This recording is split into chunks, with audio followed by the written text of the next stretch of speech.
हाय। इस वीडियो में मैं एक्सप्लेन करूंगा आज बायोटेक्नोलॉजी एंड इट्स एप्लीकेशन वाला चैप्टर। तो बायोटेक्नोलॉजी एंड एप्लीकेशन में कुछ छोटा छोटा इंपॉर्टेंट टॉपिक्स होता है, जैसे कि RNA interference, then BT toxin, then recombinant DNA technology RDT, then gene therapy, then ELISA. ये सब कुछ एक इसमें कॉन्सेप्ट है, ये सब मैं एक्सप्लेन करूंगा। उसके साथ साथ जो थियोरिटिकल पोर्शंस है, एथिकल इशूज वगैरह एंड सब कुछ according to NCERT every single line में कंप्लीट कराऊंगा एंड सब टॉपिक में कंप्लीट कराऊंगा इस वीडियो में। तो stick to the video and video को पूरा देखना। एंड तो फिर मैं पहले बता देता हूँ मैं कैसे कंप्लीट कराऊंगा। तो फिर मैं इसके साथ साथ जो सब टॉपिक्स है, जैसे कि हैंड रिटन नोट्स बनाए मैंने इस तरीके से, एंड हैंड रिटन नोट्स को मैंने कलरफुल बनाने के लिए ऐसे किया है। तो ये सब कुछ मैं हर टॉपिक में ऐसे ऐसे किया है मैंने। तो everything I will explain in this video. तो वीडियो को कम्प्लीटली पूरा देखो। तो पहले मैं स्टार्ट करता हूँ द वीडियो को। ठीक है, एक सेकेंड। हाँ, तो first one is biotechnology and its application in agriculture. Agriculture में हम बायोटेक्नोलॉजी को कैसे यूज़ कर सकते हैं, जैसे कि टू फूड फूड प्रोडक्शन को इंक्रीज करने के लिए। तो फूड प्रोडक्शन इंक्रीज हम तीन मेथड से कर सकते हैं, तीन ऑप्शन से। One is agrochemical based agriculture. Means agrochemical based agriculture means क्या है, इसमें हम केमिकल्स का यूज़ करेंगे। This one, agrochemical based agriculture to use of chemical fertilizers and pesticides. तो इससे क्या होगा, तो फूड का जो प्रोडक्टिविटी है वो तो इंक्रीज हो जाएगा, बट फूड का क्वालिटी डिक्रीज हो सकता है। मतलब मान लो कि कोई केमिकल्स पेस्टिसाइड हम यूज़ कर रहे हैं, उसमें कोई कैंसर कॉजिंग जीन भी हो सकता है एंड मेनी थिंग्स अदर। तो उससे फूड का जो क्वालिटी है वो डिक्रीज हो जाएगा, बट फूड का प्रोडक्शन तो बहुत इंक्रीज हो जाएगा केमिकल्स यूज़ करने से। Next one is organic agriculture. Organic agriculture में क्या है, ऑर्गेनिक एग्रीकल्चर में एक ही मोटो है, नो यूज ऑफ केमिकल्स। हम कोई केमिकल्स यूज नहीं करेंगे ऑर्गेनिक एग्रीकल्चर में। एंड रिसेंटली ये ट्रेंड बहुत बढ़ चुका है कि हर कोई ऑर्गेनिक फूड ही कंज्यूम करना चाहता है। That's why organic agriculture is one. And third one is genetically engineered crop based agriculture, जिसे जीएम क्रॉप बोलते हैं। जीएम क्रॉप क्या है, मान लो कोई डिजायर्ड जीन है, बाहरी जीन, फॉरेन जीन, उसे हम कोई क्रॉप में इंसर्ट कर देंगे। तो उससे उस क्रॉप के अंदर वो जीन, मतलब उस जीन का जो प्रभाव है उस क्रॉप में हम देखने लगेंगे। This is GM crop, this is genetically modified crop based agriculture. This is insert desired gene in GM crop, insert desired gene in a plant, this is called GM crop. तो ये था, इन तीन तरीके से हम फूड प्रोडक्शन को increase कर सकते हैं। क्या क्या है, one is genetically engineered crop based agriculture, next one is agrochemical based agriculture and one is organic agriculture. These are three, in three methods से हम फूड प्रोडक्शन को इंक्रीज कर सकते हैं। उसके बाद एनसीईआरटी में दिया हुआ है एक पैरा दिया हुआ है, उसमें लिखा हुआ है कि मैं बता देता हूँ कि ग्रीन रेवोल्यूशन के टाइम फूड का जो प्रोडक्शन था वो थ्री टाइम्स हो चुका था। मतलब थ्री टाइम्स फूड का प्रोडक्शन बढ़ गया था, बट वो भी सफिशिएंट नहीं था। जो ओवर ग्रोइंग जो पॉपुलेशन इंडिया में बढ़ रहा था, तो उसके हिसाब से वो जो फूड था वो भी सफिशिएंट नहीं था। तो this is it, the green revolution succeeded tripling the food supply, but yet it was not enough to feed the growing human population. तो ग्रीन रेवोल्यूशन में फूड सप्लाई तो इंक्रीज हो गया था, but it was not enough to feed the growing human population. वो food human population जो बढ़ रहा था उसको फीड करने के लिए इनफ नहीं था। तो उस टाइम पे ग्रीन रेवोल्यूशन के टाइम पे फूड प्रोडक्शन कैसे इंक्रीज हुआ था, this are the next question. तो उसमें किस तरीके से फूड प्रोडक्शन इंक्रीज हुआ था। One is improve crop variety, crop variety को हम बेटर क्रॉप वेराइटी हमने लिया था। Then next one is better management practices. मान लो सही टाइम पे केमिकल्स देना, सही टाइम पे पेस्टिसाइड्स देना, this is better management practice के अंदर आता है ये सब। And next one is use of agrochemicals, जैसे फर्टिलाइजर, पेस्टिसाइड, ये सब यूज करके हम जो फूड का जो प्रोडक्शन था ड्यूरिंग ग्रीन रेवोल्यूशन, ये हम इंक्रीज कर सकते हैं। दीज आर द थ्री, ये थ्री एनसीईआरटी में दिया हुआ है, मैंने इसको पॉइंट करके बनाया है। तो these are the three reasons जिससे फूड प्रोडक्शन ग्रीन रेवोल्यूशन के दौरान बढ़ा था। तो this was first slide and second हम स्टार्ट करते हैं। तो अब जो एनसीईआरटी में बाद में दिया हुआ है, दिस इज देश का जो समस्या था उस टाइम पे, वो उसके बारे में बताया है। For farmers in the developing country, developing country में फार्मर्स के लिए जो chemicals and pesticides this are very costly and farmers afford नहीं कर सकते उतना केमिकल्स एंड पेस्टिसाइड्स इतना हाई कॉस्ट के साथ। And next one is the जो हम कन्वेंशनल तरीके से जो हम खेती करते हैं उससे जो क्रॉप वेराइटी का जो क्रॉप का जो यील्ड होता है दिस वाज अ मैक्सिमम, उससे ज़्यादा क्रॉप का यील्ड अब बढ़ नहीं सकता। तो दीज आर ये पे बताया हुआ है for farmers developing world agrochemical often too expensive, यही बता रहा है कि एग्रोकेमिकल्स जो था दीज आर एक्सपेंसिव। एक second, agrochemicals were expensive but, and this was the first point, and second one is further increase with existing varieties was not possible using conventional breeding। हम conventional जो normal breeding होता है उससे हम fruit का जो yield है उससे और ज़्यादा नहीं बढ़ा सकता। दिस वर द जो रीज़न था वो दो रीज़न एनसीईआरटी में दिया हुआ है, मैं बताया। देन एक क्वेश्चन पूछा एनसीईआरटी ने, व्हाट इज़ द, हम कैसे फूड का जो क्वालिटी है उसको मैक्सिमम कर सकते हैं बट केमिकल्स का यूज कम करके। Is there any way to obtain maximum yield by minimum use of fertilizers and chemicals? तो हाँ, इसका आंसर है GM crop, genetically modified crop, जो मैंने बताया है। Genetically modified crop, what is this? Genetically modified crop जो फॉरेन जीन हम किसी क्रॉप में डाल देंगे, this is called genetically modified crop. ठीक है। And next is, and genetically modified crop का जो हम बनाएंगे उसका ऑब्जेक्टिव क्या है? What are the objective of genetically modified crop? तो first one is enriched nutritional value, मतलब जो हम नॉर्मल क्रॉप से जेनेटिकली मॉडिफाइड क्रॉप में उसका जो न्यूट्रिशनल वैल्यू है वो ज़्यादा होगा। Enhanced nutritional value of food, जैसे golden rice, golden rice vitamin A enriched होता है, this is one objective. And next objective is, this is one, and next is made crop more tolerance to abiotic stress, जैसे कि cold, drought, salt, heat, ये सब के लिए जो crop है उसे मोर टॉलरेंट करेंगे हम। जैसे कि मान लो कहीं पे सूखा पड़ गया है और बारिश नहीं हो रहा, फिर भी हमारे पास एक क्रॉप वेराइटी है जो सूखे में भी जो उग सकता है, दिस इज उस एबायोटिक स्ट्रेस, इस तो फिर वो एबायोटिक स्ट्रेस भी उसे अफेक्ट नहीं कर पाएगा जो प्लांट है उसे उगने के लिए। This is next one, the made crop more tolerant to abiotic stress. ठीक है। And next is reduce reliance on chemical pesticides, pest resistant plant, nematode resistant plant, ये नेक्स्ट टॉपिक में मैं एक्सप्लेन करूंगा। एंड देन इज, एक second,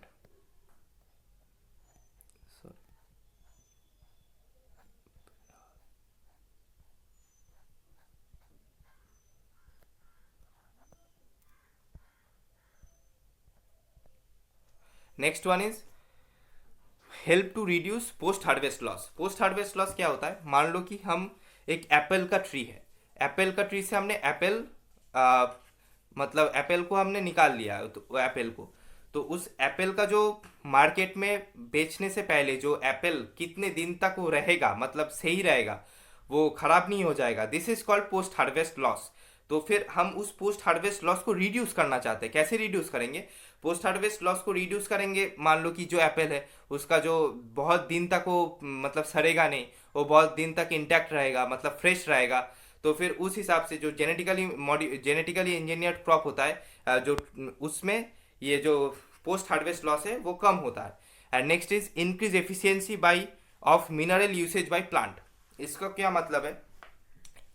increase efficiency of mineral usage by plant, this prevents the early, sorry enrich rice नहीं होगा, early exhaustion of field, मतलब early exhaustion of जो soil होगा उसका होगा, यहाँ पे गलत दिया हुआ है, सॉरी। तो फिर इसमें क्या होगा? तो मान लो एक प्लांट है, प्लांट के पास 100 पोटेशियम आयन है, ठीक है। उस 100 पोटेशियम आयन में से प्लांट ने 20 पोटेशियम आयन यूज कर लिया है, ठीक है। उसके पास अभी भी 80 पोटेशियम आयन है। उस 80 पोटेशियम आयन होने के बाद भी अगर वो प्लांट मान लो सॉइल से ही वो पोटेशियम आयन वो ले रहा है, तो फिर सॉइल में जो मिनरल का डेफिशिएंसी होगा ना, उस सॉइल में मिनरल डेफिशिएंसी होगा, तो फिर सॉइल में मिनरल डेफिशिएंसी होगा, उसके हिसाब से जो सॉइल का फर्टिलिटी है, सॉइल का फर्टिलिटी कम हो जाएगा। बट मान लो वहीं पर ही एक प्लांट है, उस प्लांट का,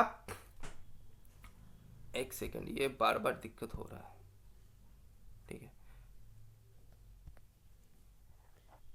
मान लो वहाँ पे एक प्लांट है, प्लांट में 100 पोटेशियम आयन है, बट 100 पोटेशियम आयन को प्लांट ने उसमें से 20 यूज कर लिया है, बट अभी भी 80 पोटेशियम आयन है, बट वो 80 पोटेशियम आयन ही प्लांट यूज कर रहा है, ना कि जमीन से ले रहा है। तो फिर जमीन में जो मिनरल्स है वो बच जाएगा, तो फिर जमीन में मिनरल्स होगा तो फिर फर्टिलिटी ऑफ सॉइल भी बना रहेगा। तो यही बता रहा है कि increase efficiency of mineral usage by plant, तो यही है, and prevent the early early exhaustion of the end fertility of the soil. तो यही था, ये पे गलत हुआ है, एनसीईआरटी में देख लेना, ये वाला टॉपिक है। And then to develop biopharmaceutical products, इसका मतलब है मेडिसिन, मेडिसिन यूज करने में भी हम यूज कर सकते हैं इसे। And then to develop resistant plant, pest resistant plant में जैसे कि इंसेक्ट रेजिस्टेंट प्लांट, मैंने इसको अलग तरीके से बनाया है, one is insect resistant plant, another is paste resistant plant, तो ये दो है। तो फर्स्ट हम देखेंगे इंसेक्ट रेजिस्टेंट प्लांट, ठीक है। इंसेक्ट रेजिस्टेंट प्लांट हम अब देखने जा रहे हैं। इंसेक्ट रेजिस्टेंट प्लांट में तो पहले बता देता हूँ, insect resistant plant, some strain of Bacillus thuringiensis produces proteins, कौन सा प्रोटीन बनाता है, दिस इज क्राई प्रोटीन बनाता है, और क्रिस्टल प्रोटीन, ठीक है, crystal protein that kill certain insects such as lepidopterans, coleopterans and dipterans. Lepidopterans, ये क्वेश्चन है आता है जैसे मैच द फॉलोइंग में, लेपिडोप्टेरेंस में क्या क्या होगा, टोबाको बार्डवर्म, आर्मियोवर्म, कोलियोप्टेरेंस में क्या क्या होगा, कोलियोप्टेरेंस में बीटल, एंड डायोप्टेरेंस में फ्लाइज एंड मॉस्क्यूटोज। तो ये था एक पॉइंट। एंड देन मैं पहले एक्सप्लेन कर देता हूँ इस चीज को। ये जो बैसिलस थुरिएंजेनेसिस बैक्टीरिया है, इस बैक्टीरिया के पास एक क्रिस्टल प्रोटीन बनाता है ये bacteria, this is called cry protein. But ये जब बैक्टीरिया के बॉडी में होता है, दिस इज इनएक्टिव स्टेट में होता है, इनएक्टिव इनसॉल्युबल स्टेट में होता है। बट व्हेन जब कोई इंसेक्ट इसे कंज्यूम करेगा, तो उसके बॉडी में जाके, इंसेक्ट के बॉडी में जाके ये एक्टिवेट एंड सॉल्युबल बन जाता है। एंड उसका जो मिड गट होता है, gut of this alkaline pH होता है, एल्कालाइन पीएच जो इंसेक्ट के गट में होता है, उससे ये एक्टिवेट हो जाता है।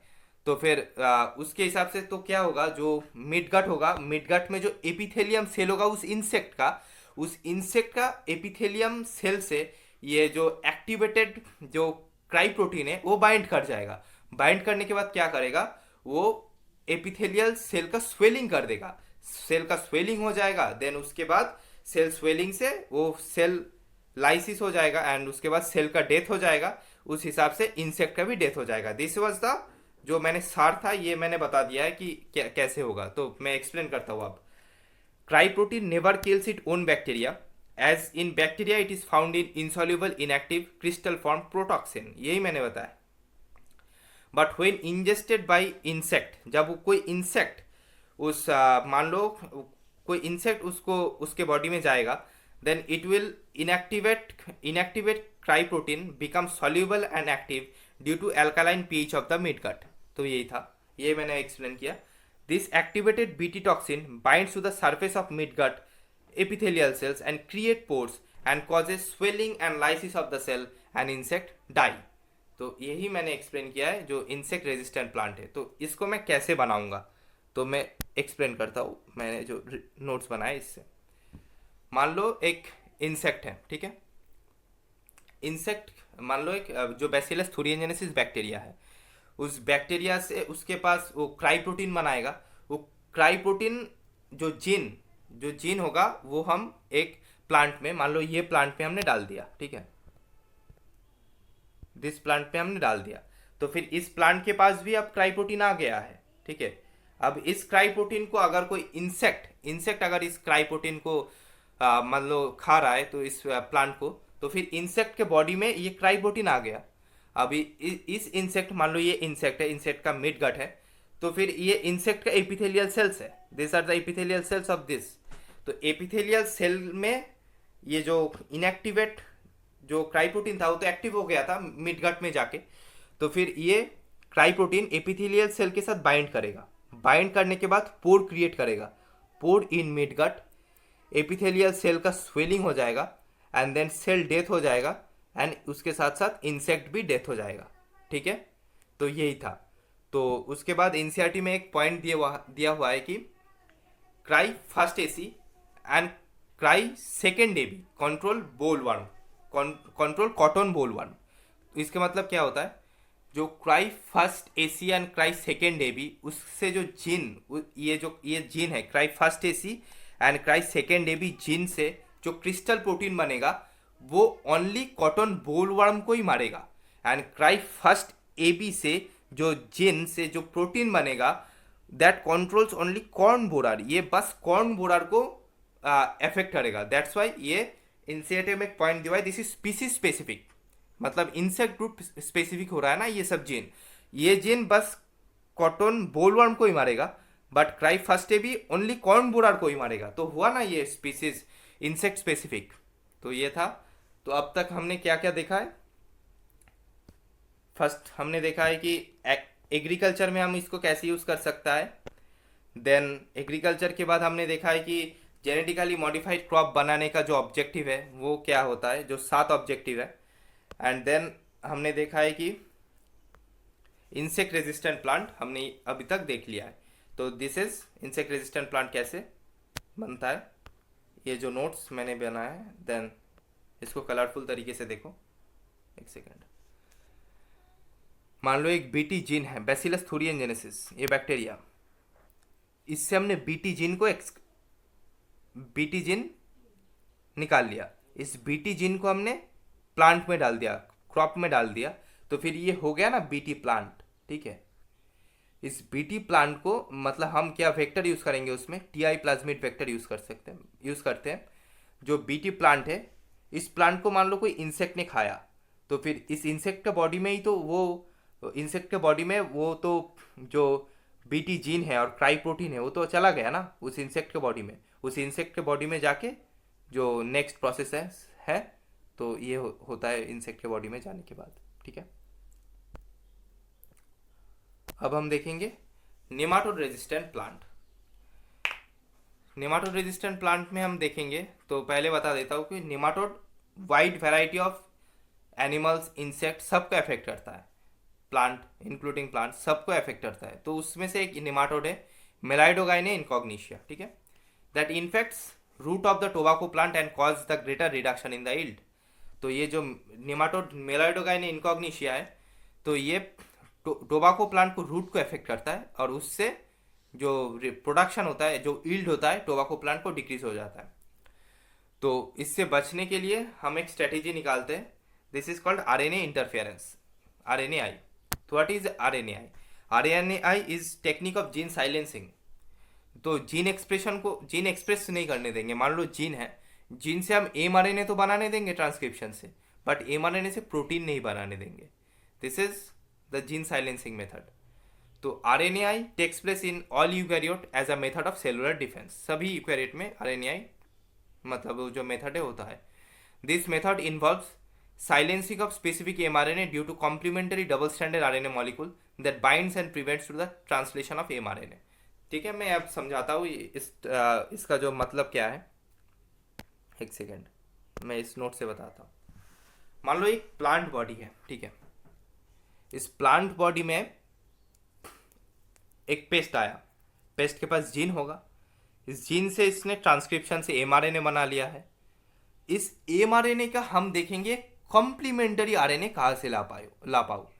अगर इस एमआरएनए का कॉम्प्लीमेंटरी आरएनए हमने ले आया कहीं से, वो कैसे आएगा मैं बताऊंगा, बट उस एमआरएनए का कॉम्प्लीमेंटरी आरएनए अगर आ गया तो ये कॉम्प्लीमेंटरी आरएनए और ये एमआरएनए ये डबल स्टैंडर्ड आरएनए बन जाएगा। जब भी डबल स्टैंडर्ड आरएनए बन जाएगा, डबल स्टैंडर्ड आरएनए से ट्रांसलेशन नहीं होगा तो प्रोटीन नहीं बनेगा, तो जो स्पीसीज है उसका डेथ हो जाएगा। यही है, this is all about gene silencing.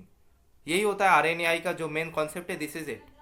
तो हम अब देखेंगे कॉम्प्लीमेंटरी आरएनए कैसे ला सकता हूँ। ये एनसीईआरटी का पॉइंट है, बहुत दिक्कत होता है ध्यान से समझना। तो कैसे, मान लो प्लांट छोड़ो, ये एक ह्यूमन बॉडी है, मान लो मेरे बॉडी में कोई वायरस ने इन्फेक्ट किया है, ठीक है, virus having RNA genome, virus में RNA, virus having RNA genome और आरएनए। तो इस आरएनए इत्तेफाक से यही जो हम मेरे बॉडी में जो वायरस ने अटैक किया है उसका जो आरएनए है यही कॉम्प्लीमेंटरी आरएनए बन जाए। हो सकता है, ये चांसेस तो है ना। तो यही कॉम्प्लीमेंटरी आरएनए ये एमआरएनए डबल स्ट्रैंडेड आरएनए बन जाएगा। तो फिर उससे भी जीन साइलेंसिंग हो सकता है। Another is transposon. What is transposon? NCERT में ट्रांसपोसोन को लिखा है mobile genetic element. Mobile genetic element transposon में क्या होता है, जैसे डीएनए से आरएनए, देन डीएनए बनता है, आरएनए एज अ इंटरमीडिएट बनता है, ठीक है। उसी मान लो वो जो आरएनए इंटरमीडिएट बना वही आरएनए कॉम्प्लीमेंट्री आरएनए भी है, यही कॉम्प्लीमेंट्री आरएनए है। तो फिर एमआरएनए से ये कॉम्प्लीमेंट्री आरएनए फिर से डबल स्ट्रैंडेड आरएनए बन गया। डबल स्ट्रैंडेड आरएनए जब भी बनेगा तो फिर उससे नहीं बन पाएगा, मतलब प्रोटीन नहीं बन पाएगा, ट्रांसलेशन नहीं होगा। तो इसको अब रीड कर लो जो एनसीईआरटी में दिया हुआ है, ठीक है। एक second, this is important. The source of complementary RNA could be from an infection by virus having RNA genome. वही बताया मैंने, the source of complementary RNA, complementary RNA कहाँ से आएगा? The source of complementary RNA could be from infection by virus having RNA genome or mobile genetic element transposon that replicate via RNA intermediate। RNA intermediate मतलब DNA से RNA बनेगा, then DNA बनेगा, इसमें RNA intermediate के तौर पे बनता है।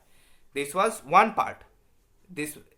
ये तक एक पार्ट था। एंड नेक्स्ट पैरा में दिया हुआ है एनसीईआरटी में, तो पहले मैं पढ़ता हूँ देन एक्सप्लेन करता हूँ। Using agrobacterium vectors nematode specific jeans were introduced in the host cell plant। That introduction of the DNA was such that it produces both sense and antisense RNA in the host cell. These two RNAs being complementary to each other formed a double-stranded RNA that initiated RNAi, thus silenced the specific mRNA to nematode। ठीक है, तो ये कैसे हो रहा है अब समझने की बारी है, बहुत ध्यान से, ठीक है। कहा गया दिस वाज इट, ठीक है। मान लो एक निमाटोड मेलाइडोगाइने इनकॉग्निशिया, ठीक है, उसके पास एक जीन तो है, एक जीन है निमाटोड स्पेसिफिक जीन। वो gene is necessary for nematode to for survival. वो एक प्रोटीन बनाता है, उस प्रोटीन जो बनाता है nematode specific gene, this is important for survival of the nematode, ठीक है। तो हम अब क्या करेंगे, ये जो जीन है ना, इस जीन को हम आर्टिफिशियली तैयार करेंगे, ठीक है। आर्टिफिशियली तैयार करके जो होस्ट सेल है, जो होस्ट मतलब क्या, होस्ट प्लांट मतलब जो रूट होता है, एक सेकेंड, रूट, उस रूट में हम डाल देंगे, ठीक है, होस्ट प्लांट में डाल देंगे। उस होस्ट प्लांट में डालने के बाद ऐसे डालेंगे कि उसमें सेंस आरएनए बने एंड एंटी सेंस आरएनए भी बने। सेंस आरएनए बनेगा, एंटी सेंस आरएनए बनेगा, दोनों डबल स्टैंडर्ड आरएनए हो जाएगा। डबल स्टैंडर्ड आरएनए बनते ही ट्रांसलेशन नहीं होगा, ट्रांसलेशन नहीं होगा तो प्रोटीन नहीं बनेगा, प्रोटीन नहीं बनेगा तो सेल का डेथ हो जाएगा। यही है बेसिक कॉन्सेप्ट, ठीक है। और उसमें जो वेक्टर यूज करेंगे, हम वेक्टर यूज करके हम डालेंगे जो होस्ट सेल प्लांट है, प्लांट बॉडी में हम डालेंगे इसको, टोबाको प्लांट बॉडी में। टोबाको प्लांट बॉडी में हम दोनों ही जीन ऐसे तैयार करके डालेंगे, ठीक है, आर्टिफिशियली। तो मान लो ये एक निमाटोड का जीन है, इस जीन का एज इट इज जीन, एक जो ये है प्रोमोटर और टर्मिनेटर, सेम तरीके से एक जीन यहाँ पे, एंड प्रोमोटर एंड टर्मिनेटर को स्विच करके एक जीन हमने ये बना लिया, ठीक है। तो फिर इससे मान लो ये देखो 3 प्राइम टू 5 प्राइम, ये तो टेम्पलेट स्टैंड ही होगा ना प्रोमोटर के हिसाब से। 3 prime to 5 prime this is template stand, और 5 प्राइम टू 3 ऊपर वाले में 3 prime to 5 prime this is template stand. और हम जानते हैं आरएनए बस टेम्पलेट स्टैंड से ही बनता है। देखो जो निमाटोड के बॉडी से था वो सेंस आरएनए बनाएगा, मतलब एज इट इज। हमने प्रोमोटर और टर्मिनेटर को स्विच करने के बाद जो बनेगा वो एंटी सेंस आरएनए बनेगा।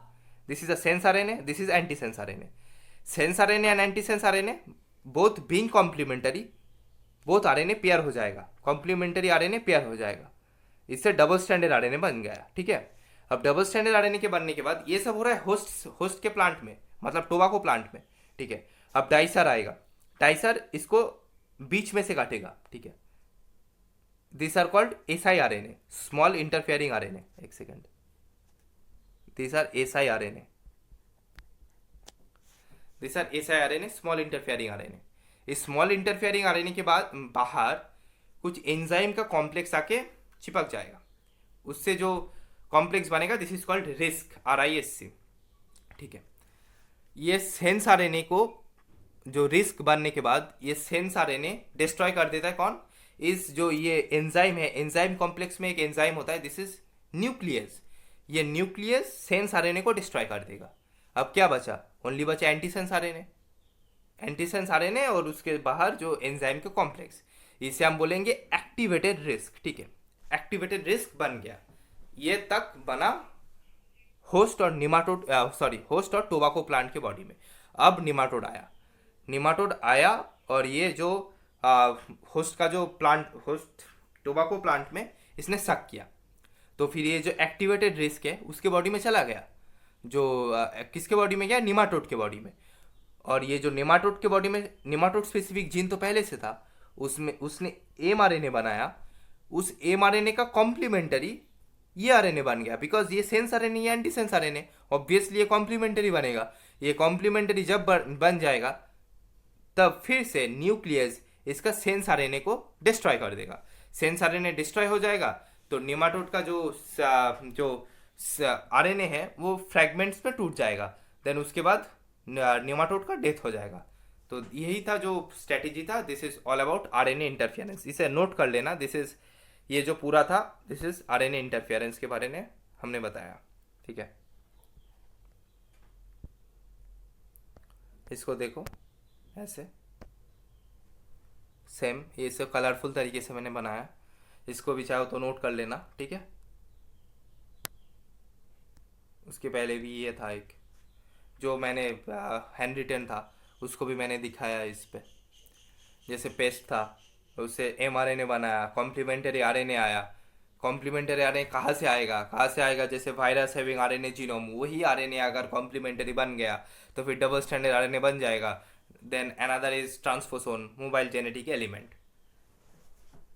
तो this was nematode resistant plant. कहाँ तक कर लिया था? गर्दन दुखने लग रहा है यार। Then biotechnological applications in medicine, next topic.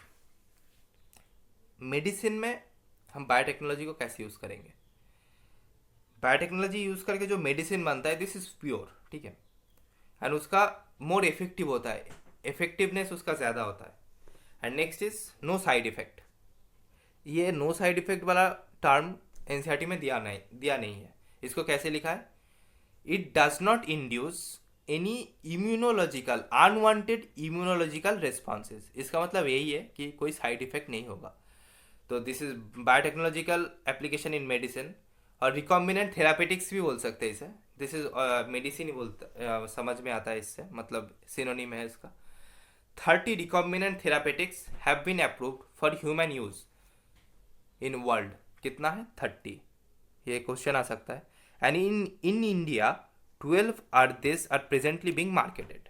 India में क्या है?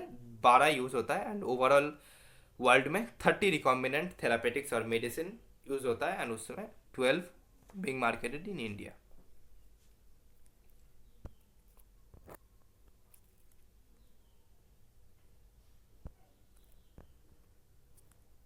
एक second.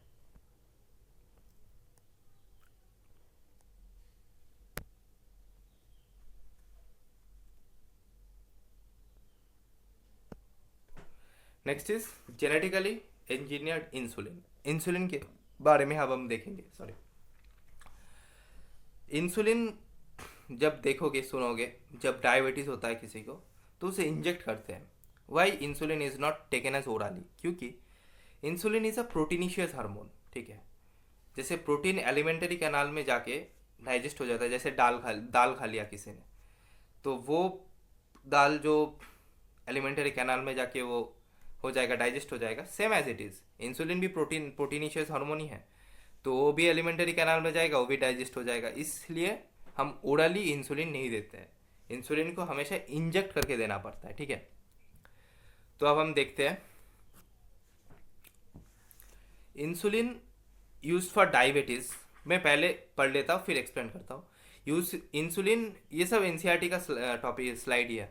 Insulin use for diabetes was earlier extracted from pancreas of slaughtered cattle and pigs.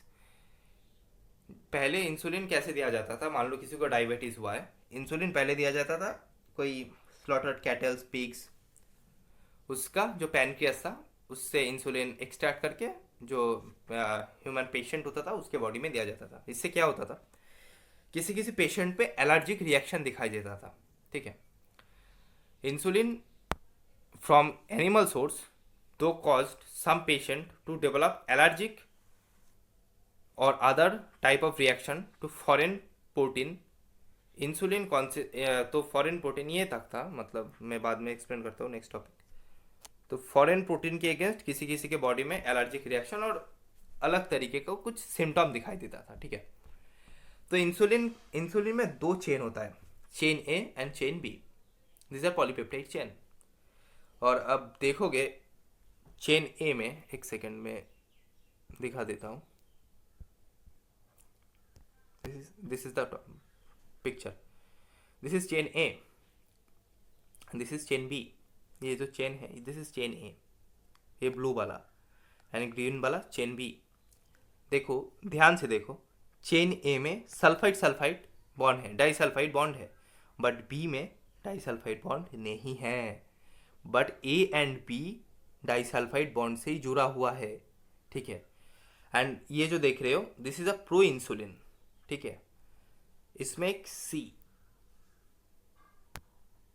Peptide होता है। ठीक है, ए में, ए चेन में, ए पेप्टाइड में 21 अमाइनो एसिड होता है। ठीक है, ये जो अब ये जो इमेच्योर इंसुलिन है, इस इमेच्योर इंसुलिन को हम प्रोसेस करके मैच्योर इंसुलिन बनाएंगे, ह्यूमुलिन जिसे बोलते हैं। उस मैच्योर इंसुलिन में ये जो सी शीट होता है इसे हम काट देंगे। ठीक है, हाँ, ये जो सी पेप्टाइड है इसे हम निकाल देंगे, तो ये जो होगा ये मैच्योर इंसुलिन बन जाएगा। ये ए एंड बी उसके साथ साथ डाइसल्फाइड बॉन्ड से जुड़ जाएगा। तो जब इंसुलिन बनाना था तो उस टाइम पे जो सबसे ज़्यादा मेजर दिक्कत कहाँ पे था, ये chain A and chain B को असेंबल करना। This was the major problem जो इंसुलिन बनाने में था। तो साइंटिस्ट लोगों ने क्या क्या किया था, जो अमेरिकन एली लिली कंपनी होता है, इली लिली कंपनी 1983 में, उसने chain A and chain B को अलग से तैयार कर लिया। ठीक है, chain A and chain B को उन्होंने अलग से तैयार कर लिया, and chain A and chain B अलग से तैयार करने के बाद उसमें डाइसल्फाइड बॉन्ड से उन दोनों को जो मतलब ऐड कर दिया, तो उससे chain A and chain B बन गया। तो फिर मैच्योर इंसुलिन भी उससे बन जाएगा। एंड मैच्योर इंसुलिन में तो सी पेप्टाइड सी शीट वो नहीं रहता है। ठीक है, तो ये था, ये जो इंसुलिन का जो पिक्चर था ये था। तो एक सेकेंड ये मैं पढ़ देता हूँ। The C peptide is not, sorry C sheet बोल दिया मैंने शायद गलती से, सी पेप्टाइड, हाँ sorry. The C peptide is not present in mature insulin and it is removed during maturation to insulin. जो मैच्योर इंसुलिन बनेगा उससे सी पेप्टाइड को हटा दिया जाता है। The main challenge for production of insulin using RDNA technology was getting insulin assemble in a mature form, यही बताया मैंने। ठीक है, इन 1983 इली lily and American company prepared 2 DNA sequences corresponding A and B, दो चेन अलग से बना लिया, chain A and chain B of human insulin, introduce them into plasmid vector E. coli से मदद से, and produce insulin chain A and B were produced separately and extracted and combined creating the disulfide bond। इन दोनों के बीच में chain A and chain B, इन दोनों के बीच में फिर से डाइसल्फाइड बॉन्ड क्रिएट करके तो मैच्योर इंसुलिन, ह्यूमिलिन जिसे बोलते हैं, हम वो तैयार कर लिया था। ठीक है, तो ये था इंसुलिन के बारे में।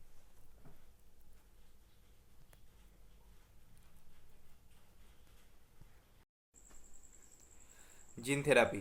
Gene therapy, we use gene therapy to treat genetic disorders like hemophilia, color blindness, and then SCID, इन सब के लिए। तो first clinical gene therapy was given in 1990, 4 years old girl with adenosine deaminase enzyme deficiency. This enzyme is crucial for immune system function. This disorder is caused due to deletion of the gene for adenosine deaminase.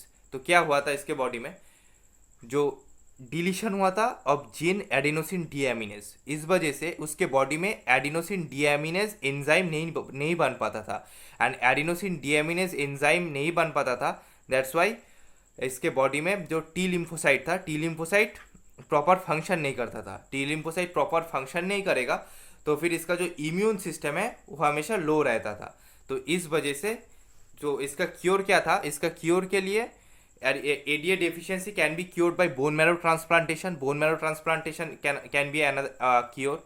कैसे करेंगे bone marrow transplantation? Bone marrow transplantation से एक healthy human being का bone marrow लेंगे, उस bone marrow से donate करने के बाद जो लिम्फोसाइट, उस हेल्दी ह्यूमन बींग का जो लिम्फोसाइट वो प्रॉपर फंक्शनल होगा, दैट्स वाई जो इम्यून सिस्टम वो लो नहीं रहेगा and immune system proper function करेगा।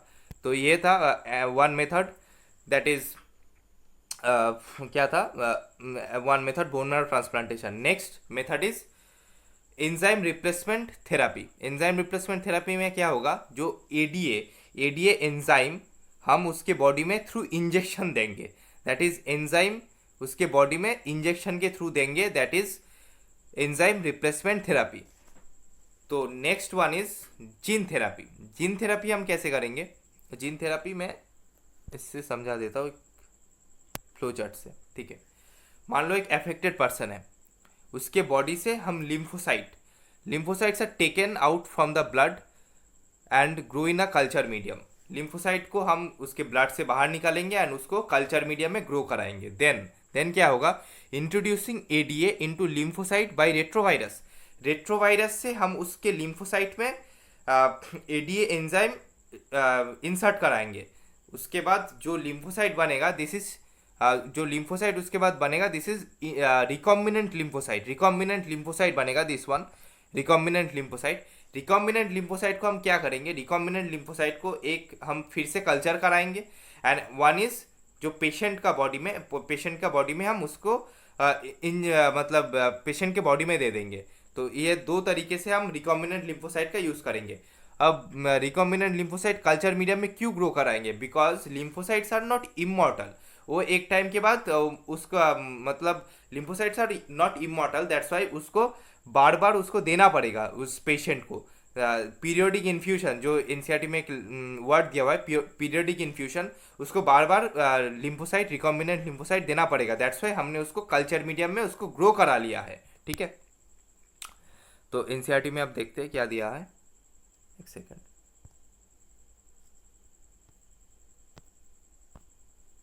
हाँ, ये पे देखो, as a first step towards the gene therapy, lymphocytes from the blood of the patients are grown in a culture outside of the body। lymphocytes को blood से बाहर निकालेंगे and उसको कल्चर मीडियम में हम ग्रो कराएंगे। Then functional adenosine deaminase enzyme vector के मदद से, रेट्रोवायरल वेक्टर के मदद से हम उसको लिम्फोसाइट में इंट्रोड्यूस कराएंगे, जिसे बोलेंगे रिकॉम्बिनेंट लिम्फोसाइट, ठीक है। इस रिकॉम्बिनेंट लिम्फोसाइट को which are subsequently return to the patient में हम देंगे। And however as the cells are not immortal, the patient require periodic infusion such genetically engineered lymphocyte। तो क्या यही समझाया ना मैंने कि lymphocytes are not immortal, that's why इसको कल्चर मीडियम में हम ग्रो करा लेंगे, ठीक है। And however this gene isolated from marrow cell producing ADA introduced into the cell at early embryonic stage could be a permanent cure। Permanent cure कब होगा? जब अर्ली एम्ब्रायनिक स्टेज में हम जीन थेरापी करेंगे, तब this is a permanent cure, ठीक है। तो हम अर्ली एम्ब्रायनिक स्टेज में क्यों परमानेंट क्योर होगा? क्योंकि अर्ली एम्ब्रायनिक स्टेज में सेल्स बहुत कम होते हैं। मान लो 64 सेल है, ठीक है। अगर 64 सेल में भी कुछ डिफेक्टिव जीन्स होगा तो हम उस डिफेक्टिव जीन में नॉर्मल जीन डाल सकते हैं उस स्टेज में। अगर आफ्टर बर्थ मान लो कि जब सेल्स बहुत बढ़ जाए तो इट इज़ नॉट पॉसिबल कि हर सेल में हम जो नॉर्मल जीन है वो हम इंट्रोड्यूस नहीं करा पाएंगे। दैट्स वाई अगर अर्ली एम्ब्रायनिक स्टेज होगा उसमें हम सभी सेल्स में हम जो नॉर्मल जीन है वो इंट्रोड्यूस करा पाएंगे। दैट्स वाई जो अर्ली एम्ब्रायनिक स्टेज है, अर्ली एम्ब्रायनिक स्टेज में अगर हम जीन थेरापी कराएंगे, that is a permanent cure, ठीक है। तो ये हो गया था and this is the point. ADA deficiency can be cured by bone marrow transplantation, enzyme replacement therapy, and next is gene therapy. इन 3 तरीके से ADA deficiency can be cured. Next is molecular diagnosis. Molecular diagnosis में हम जो urine test and serum analysis, इन सब से हम क्या बोलते हैं उसे, अर्ली सिम्टम्स को हम डिटेक्ट नहीं कर पाएंगे. ठीक है, अर्ली सिम्टम्स को डिटेक्ट करने के लिए हमें यूज़ करना होगा PCR, देन हो सकता है एलिसा, देन और भी रिकॉम्बिनेंट DNA टेक्नोलॉजी RDT और पॉलीमरेज चेन रिएक्शन PCR. इन सब से हम जो क्या बोलते हैं, जो अर्ली डायग्नोसिस होता है, early diagnosis of the disease, हम इससे कर पाएंगे. किससे?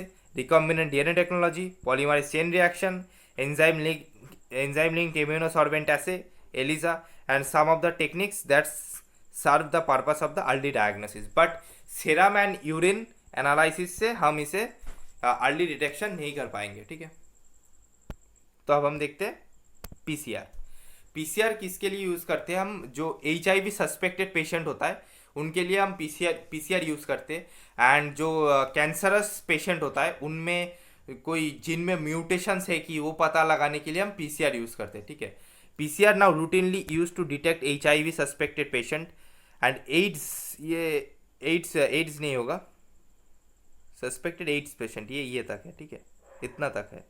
देन इससे स्टार्ट होता है. It is being used to detect the mutations in gene suspected in cancer patient too. Cancer patient में भी हम इसे देखते हैं.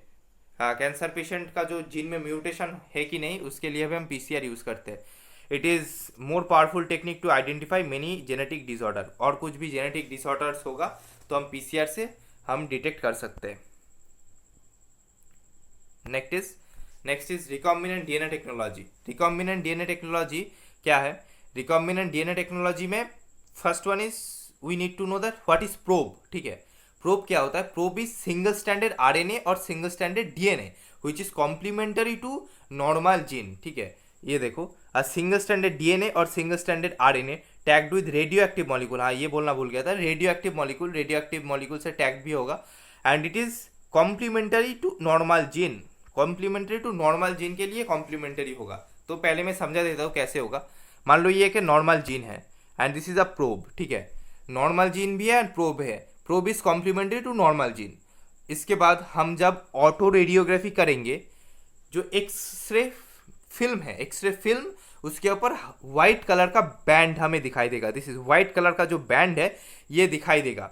वाइट कलर का बैंड ये दिखाई देगा एक्सरे फिल्म के ऊपर. तब हमें पता चलेगा this is a normal gene. That's why इसे एक्सरे फिल्म के ऊपर व्हाइट कलर का बैंड दिखाई दे रहा है. अगर ये म्यूटेटेड जीन होगा, the probes are not complementary to mutated gene के लिए प्रोब्स आर नॉट कॉम्प्लीमेंटरी. तब क्या होगा? तो ये एक्सरे जब ऑटो रेडियोग्राफी हम कराएंगे तो उसके बाद जो एक्सरे फिल्म के ऊपर कोई तरीके का बैंड हम नहीं देख पाएंगे. This is it. The mutated genes hence not appear on the photographic film because the probe will not have complementary with the mutated gene. यही मैंने समझाया अभी तक. ये जो मैंने बताया दिस इज इट. ये एनसीईआरटी में सेम एज इट इज दिया हुआ है. मैंने इसे डायग्राम के थ्रू मैंने समझा दिया है. ठीक है, this is recombinant DNA technology. Next is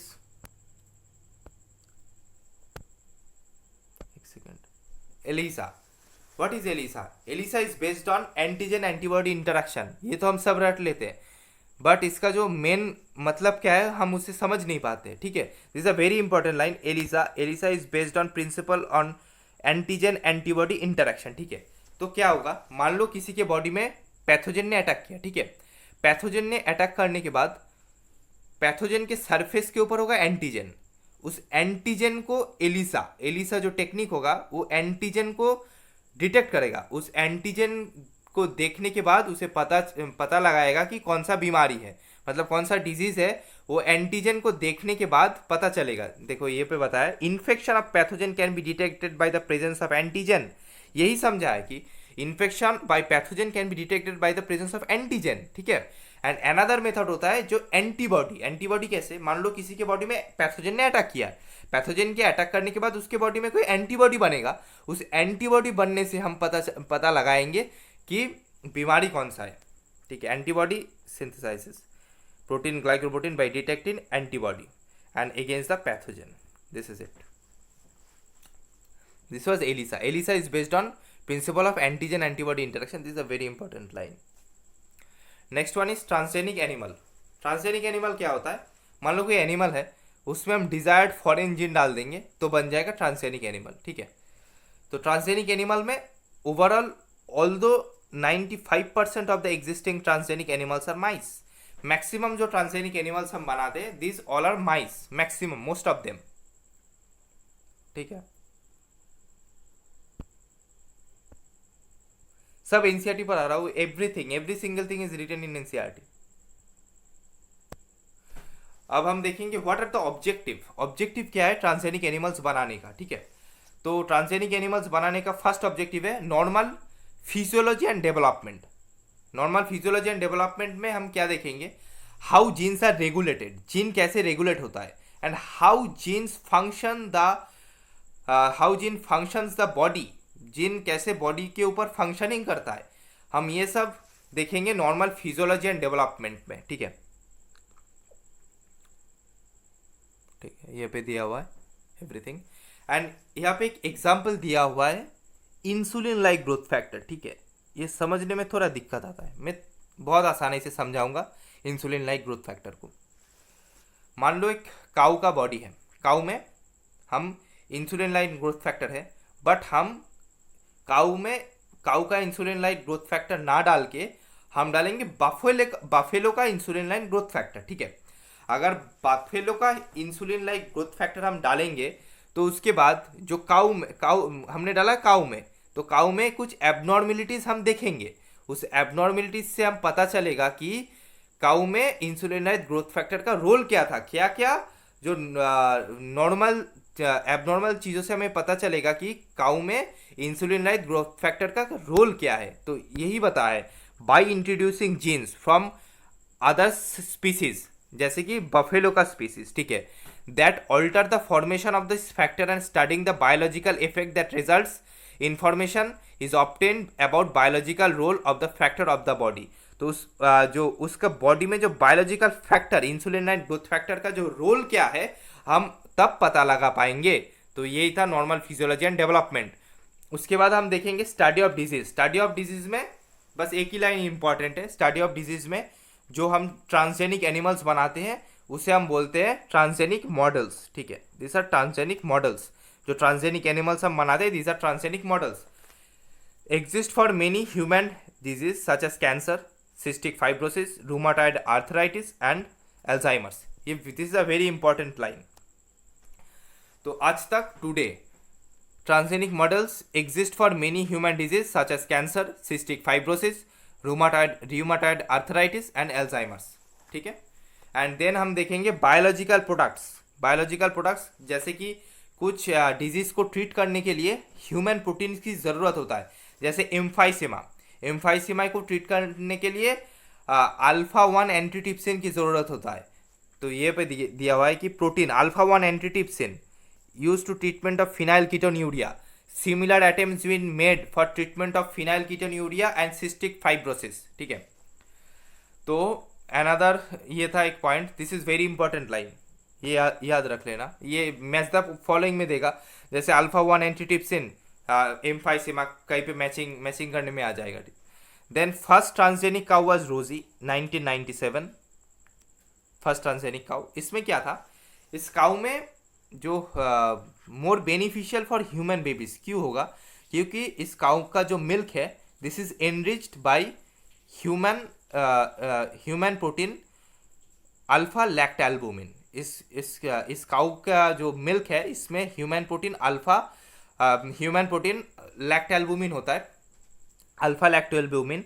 that's why this is more, इसमें जो एनरिच्ड होता है ये मोर देन नॉर्मल काउस. ठीक है, the first transgenic cow produced by human protein enriched milk. The milk contained the human alpha lactalbumin was nutritionally more balanced product for human babies than natural cow milk. यही बताया मैंने कि natural cow milk से ये जो milk है this is more nutritional value है इसमें, क्योंकि इसमें ह्यूमन अल्फा लैक्टोएल्बुमिन प्रोटीन है, ठीक है।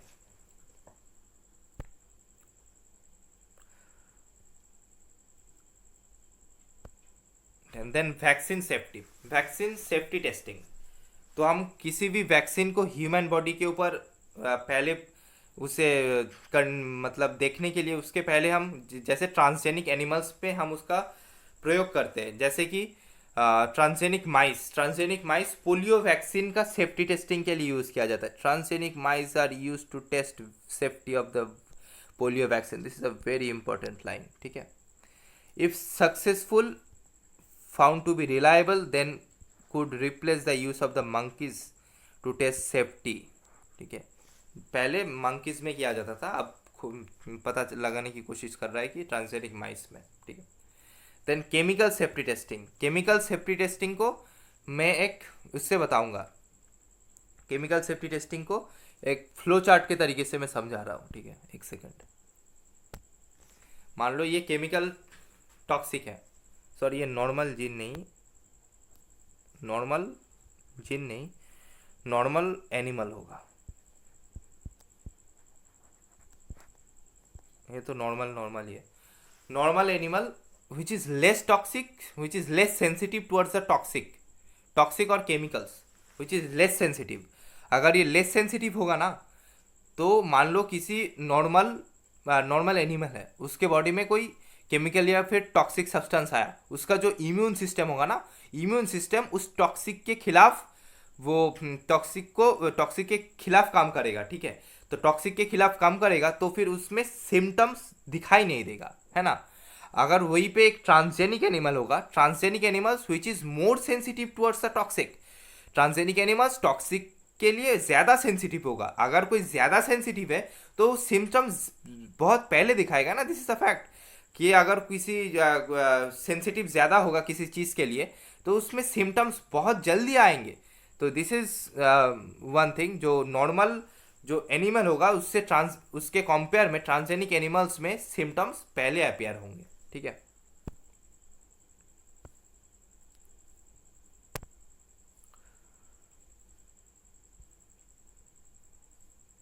देन एथिकल इश्यूज, ये this is part is completely theoretical, ठीक है। एथिकल इश्यूज में जो मैंने बोल्ड कर दिया है, bold line, this are very important. तो एथिकल इश्यूज हमें देखना है कि मान लो कोई साइंटिस्ट ने कुछ डिस्कवर किया है, ठीक है। उस डिस्कवर में देखना पड़ेगा कि उसमें ह्यूमन मोरालिटी उसमें ड्रॉप नहीं होना चाहिए, है ना। एंड वो इकोसिस्टम के ऊपर क्या इम्पैक्ट मतलब उसका होगा, ये सब देखने के लिए इंडियन गवर्नमेंट ने GEAC genetic engineering approval committee बनाया है। क्यों बनाया है? टू देखने के लिए, to ensure the GM research, क्या क्या रिसर्च करने दे सकते हैं हम, and the safety of the introducing GM organisms into the public services. And वो पब्लिक में उसका जो इफेक्ट क्या होगा, जो रिसर्च चल रहा है, तो वो ये देखभाल करने के लिए इंडियन गवर्नमेंट ने GEAC बनाया था, जेनेटिक इंजीनियरिंग अप्रूवल कमेटी, ठीक है।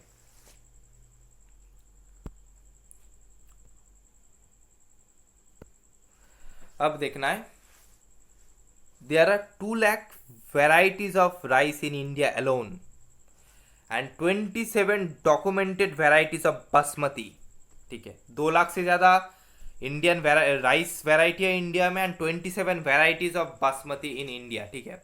बट उसके बाद एक हुआ था कि एक अमेरिकन कंपनी ने इंडियन बासमती राइस को क्रॉस कराया था, किससे? अमेरिकन सेमी ड्वार्फ वेराइटी से। किसका cross? Indian basmati rice crossing semi dwarf variety rice of America. तो उन्होंने क्रॉस करा के एक जो नया राइस का जो वेराइटी बनाया था, उन्होंने बोल दिया था कि this is a novel discovery, and उन्होंने इसके लिए पेटेंट भी करा लिया था कि ये बासमती उन्होंने ही बनाया, उनका कंपनी ने बनाया। और उन्होंने पेटेंट कहाँ से कराया था? पेटेंट कराया था US patent and trademark office. US patent and trademark office से इन्होंने ये पेटेंट भी करा लिया था, ठीक है। तो बाद में क्या हुआ था, 2001 में ये पेटेंट उनके पास से ले लिया गया था, प्रॉपर एविडेंस को सबमिट करके कोर्ट में केस चला था, तो this is not in NCERT. तो देन सिमिलर अटेम्प्ट हुआ था किसके लिए, टर्मरिक एंड नीम के लिए, ठीक है। उन्होंने बोला कि हमने डिस्कवर किया है कि दिस इज अ, इनमें हीलिंग प्रॉपर्टी होता है, तो दैट्स वाई ये नोवेल डिस्कवरी है। बट ये उन्होंने पेटेंट नहीं कर पाया था। पेटेंट क्यों नहीं कर पाया था, क्योंकि उसी टाइम पे वैलिड प्रूफ दिया गया था, मतलब वैलिड प्रूफ के साथ उनका जो पेटेंट था वो डिसमिस कर दिया गया था, ठीक है।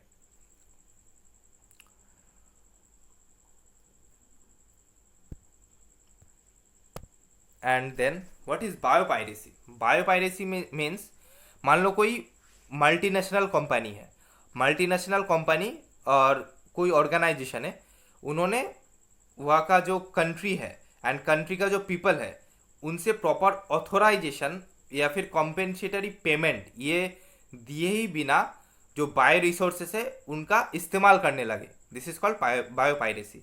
Biopiracy is term to used for refer the bioresources used by multinational companies and organization without proper authorization from the country and the people concerned with the compensatory payment, ठीक है। तो ये था what is biopiracy. Biopiracy is very important, as it is आएगा, as it is ये लिख के आ जाएगा नीट। देन एक यहाँ पे बताया कि जैसे कि कोई इंडस्ट्रियलाइज्ड नेशन है, they are rich in financially but they are poor in जो बायो रिसोर्सेज है उनमें they are very poor. Most industrial nation are financially rich but poor in biodiversity traditional knowledge. Traditional knowledge में they are very poor. In contrast the developing countries and under developed countries are rich in biodiversity and traditional knowledge and to bio resources. तो जो developing and under developed country है, they are poor in financially but they are rich in the traditional knowledge. तो अब हमें क्या करना है, जो अंडर डेवलपिंग और फिर डेवलपिंग कंट्रीज है उनको जो बायो रिसोर्सेज को यूज़ करके जो मॉडर्न डेज में हम क्या क्या बेनिफिट्स कर सकते हैं, टाइम को सेव करके, इफोर्ट्स को कम लगा के एंड कमर्शियलाइज कैसे कर सकते हैं इसको, तो ये हमें देखना पड़ेगा, ठीक है। तो इंडियन पार्लियामेंट ने recently second amendment, Indian parliament has recently clear second amendment of the Indian patents bill that has taken such issues into consideration. Consideration में क्या क्या इशूज को उन्होंने कंसिडरेशन किया है, जो सेकेंड अमेंडमेंट क्लियर हुआ है उसमें उन्होंने देखा है कि पेटेंट टर्म में क्या है, पेटेंट टर्म मतलब कौन पेटेंट करा पाएगा उस चीज़ को, दिस इज पेटेंट टर्म में आ जाएगा। Then emergency provision, emergency provision में क्या क्या आएगा, जैसे नीम टर्मरिक के केस में हुआ था कि पेटेंट कराने लगे, उसके पहले पेटेंट ना करा पाए, हम कुछ वैलिड प्रूफ्स दे दें, दिस इज इमरजेंसी प्रोविजन में आ जाएगा। देन रिसर्चेस, क्या क्या रिसर्च करना होगा एंड डेवलपमेंट, इन सब के लिए जो देखा था इंडियन पार्लियामेंट ने, ठीक है। तो ये सब था मतलब जो एथिकल इश्यूज के अंडर था। तो दिस इज ऑल अबाउट जो चैप्टर है बायोटेक्नोलॉजी एंड इट्स एप्लीकेशन।